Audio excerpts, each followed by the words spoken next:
My God. ఇక్కడ ప్రియాంక గారు cheetah చూడాలంట, అందుకే చీతా రావాలంట. మేము చీతా రాకూడదని ఇంత పెద్ద పెద్ద కర్రలు తీసుకెళ్తుంటే నువ్వు చీతా రావాలని కోరుకుంటున్నావా?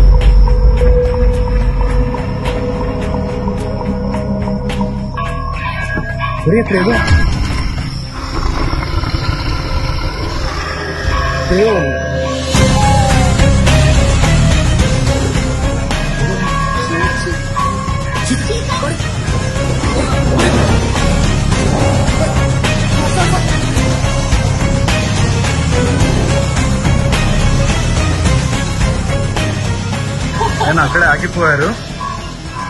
My God. Shit, man. You forgot. కాదు మరి ఆయన పాపం అక్కడ భయపడి ఆగిపోయారు. సరే భయపడ్డారా మీరు?